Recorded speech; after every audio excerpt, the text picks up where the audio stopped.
কুষ্টিয়া ৩ সদর আসনে জামাত ইসলামের এমপি প্রার্থী হিসেবে ঘোষণা করা হয়েছে জনপ্রিয় ইসলামী বক্তা জনাব আমির হামজাকে, কিন্তু এদিকে আবার জামাত ইসলামীর শুরা সদস্য জনাব ফরাদ হোসেন রয়েছেন, তার নামও জোরে সোরে শোনা যাচ্ছে। অনেকেই বলছেন যে তৃণমূল জামায়াত আসলে পছন্দ করে নাই হঠাৎ করে এরকম একজনকে মনোনয়ন দেওয়া। এই বিষয়টাকে আসলে আপনি কিভাবে দেখেন? শুধু জনপ্রিয় না, নট দ্যাট। আমরা যখন কোনো জায়গায় নমিনি সিলেকশন করি তখন দুইটা জিনিস আমরা বিবেচনায় নেই।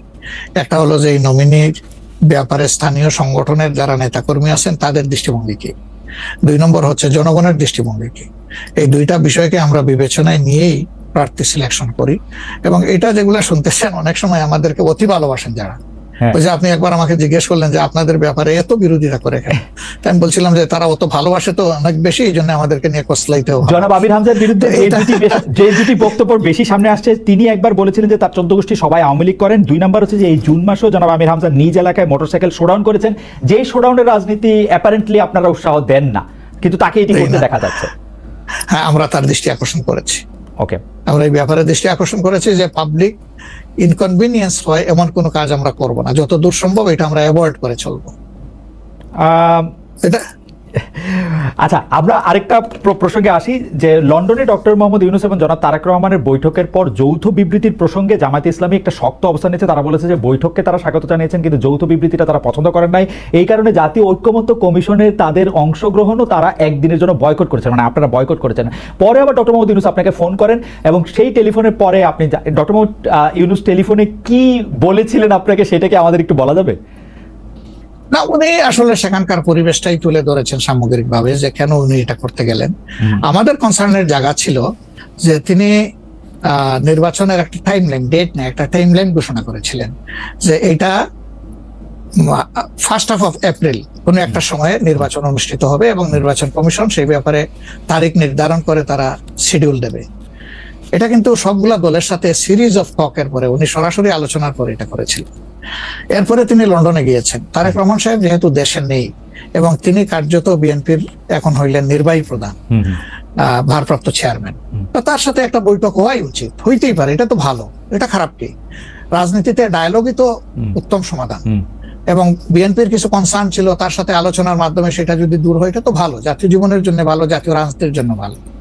কিন্তু যেটা সকল দলের সাথে আলোচনা করে তিনি একটা টাইম লাইন দিলেন, শুধুমাত্র একটা দলের সাথে আলোচনা করে সেটা থেকে এইভাবে তার প্রকাশ্যে ঘোষণা দেওয়া, যদিও তিনি ডেফিনেটলি বলেন নাই যে রমজানের আগেই হবে, তিনি বলেছেন যদি এই জিনিস ফুলফিল করা যায় তাইলে সেটা আগেও চিন্তা করা যেতে পারে, কিন্তু সেটা ভালো হতো। আমাদের বক্তব্য হচ্ছে ভালো হতো দেশে এসে তিনি তাকে বলতেন যে আমি সম্মানের সাথে আপনার কথা শুনলাম, আমি মনে করি আপনার কথাগুলো লজিক্যাল, আমি দেশে গিয়ে আবার দলগুলোর সাথে একটু আলাপ করবো, করে এটাকে কিভাবে শেপ দেওয়া যায় আমি চিন্তা করবো, আপনি আমার উপর আস্থা রাখতে পারেন। That was good.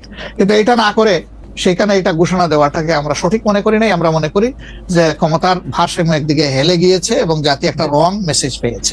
এই জন্য আমরা আমাদের এই পর্যায়ে এটা আমার একটা প্রশ্ন, আপনার কাছে কি মনে হয় পরবর্তী জাতীয় সংসদ নির্বাচন আসলে কোন দিন কোন মাসে হবে?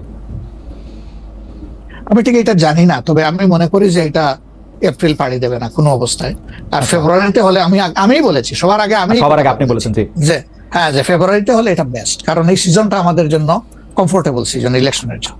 আপনার কাছে কি মনে হয় আপনার মনে কি এরকম একটা সম্ভাবনা আপনি দেখতে পান যে এটা রমজানের পরেও আসলে যেতে পারে? সেই ক্ষেত্রে রমজানের সময় আপনাদের ক্যাম্পেইন করতে হবে।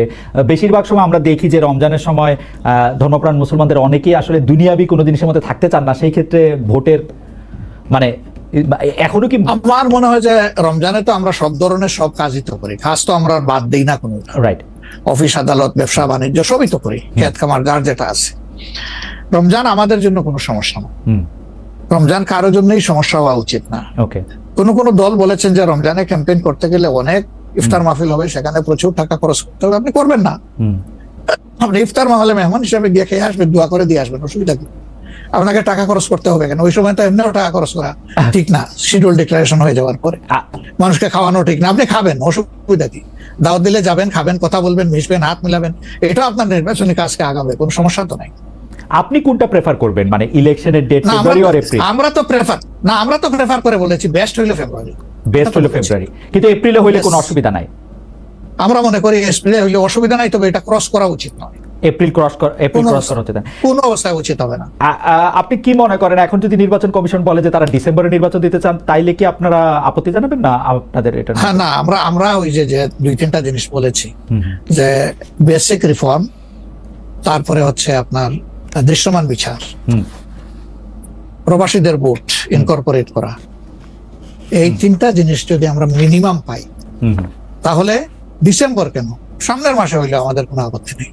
ডিসেম্বর আমাদের দর্শক, আর আমরা দেখেন মূল থেকে কখনো বলি নাই যে এই মাসে হতেই হবে, এই শব্দ কিন্তু কখনো আমরা উচ্চারণ করিনি। আমরা এই ব্যাপারে ফ্লেক্সিবল, আমরা প্রধান উপদেষ্টার কমিটমেন্টের উপরে রেসপেক্ট শো করতে চাই।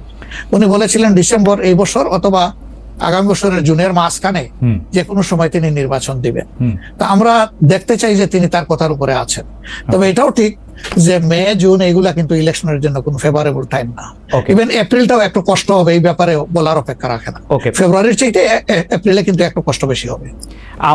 আপনাকে যেহেতু মানে একটু তাড়াতাড়ি, সেজন্য আমাদের শেষ প্রসঙ্গ সেটা হচ্ছে বিএনপির সাথে জামায়াতে ইসলামের সম্পর্ক। আমরা দেখেছি যে আপনি এবং আপনাদের দলের নায়েবে আমির, তারা দুজনেই বিএনপির চেয়ারপারসন এবং ভারপ্রাপ্ত চেয়ারপারসন যারা লন্ডনে ছিলেন তাদের সাথে দেখা করেছেন। দেখা করার পরে আমরা রাজনীতিতে একটা ইতিবাচক সুবাতাস দেখেছিলাম। আপনি এসে ফেব্রুয়ারিতে ইলেকশনের কথা বলেছিলেন। এখন আবার ব্যাপারটা আসলে কোন জায়গায়, মানে জামায়াতে ইসলামী বিএনপি কি পরস্পর মুখোমুখি অবস্থা আছে?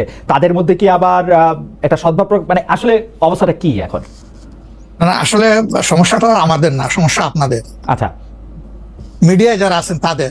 আচ্ছা, আমরা তো মুখোমুখি না, আমরা তো পাশাপাশি আছি। তো ওকে, আমরা এই যে ঐকমত্য কমিশন বলেন বা অন্যান্য মিটিং গুলা বলেন বা আমাদের নিজেদের মধ্যে এই কথাবার্তা বলেন, আমরা তো কোনটা বন্ধ রাখি নাই, আমরা সবটাই আছি। কিন্তু কতিপয় মিডিয়া, সবাই না, এই কুচায় কুচায় টেনে টেনে সুতা বাইর করে কোথায় একটু বিএনপির মুখামুখি জামাত হবে, জামাতের মুখামুখি বিএনপি হবে। এটার মধ্যে জাতির কি কল্যাণ আছে আমরা বুঝতে পারি না। আমাদের তো ওরকম কোনো রেশারেশির সম্পর্ক নাই। আমি হচ্ছে যে দুটা, খালি আপনি মিডিয়ার কথা বলছেন, ভালো করছেন। এখন আমরা তো আসলে মানে মিডিয়া থেকে অনেক সময় তথ্য নেই। বিএনপির নেতার প্রসঙ্গে একটি সংবাদ শিরোনাম আমি পড়েছি, ভোট হলে তো তাদের গুরুত্ব থাকবে না, জামায়াতকে ফখরুলের খোঁচা, স্বাধীনতার অবিশ্বাসীদের সমর্থন করা যাবে না, মির্জা ফখরুল। আবার আরেকটা রিপোর্ট, আবার আরেকটা পত্রিকার রিপোর্ট, জামায়াতকে স্বাধীনতা বিরোধী বলা হলে অনেকের বাবাও রাজাকার ছিলেন, জামায়াতের সাধারণ সম্পাদক বলছেন। তো আপনি আসলে শুধু মিডিয়াকে না বলে, আমরা তো এটা নেতাদের মধ্যে আপনারে তত একটা দেখি না, মানে আপনারা আমি মনেই করতে পারতেছি না, আমি প্রাণপণে মনে করতে চেষ্টা করতেছিলাম, কিন্তু নেতা কর্মীদের মধ্যে তো ব্যাপারটা আসলে আমরা দেখি না। না, আছে, এটা আমি অস্বীকার করব না। জি, এটা যে কিছু নাই আমি সেটা বলছি না। তবে একটা কথা দেখেন যে আসলে গর্ব অহংকার বড় খারাপ জিনিস।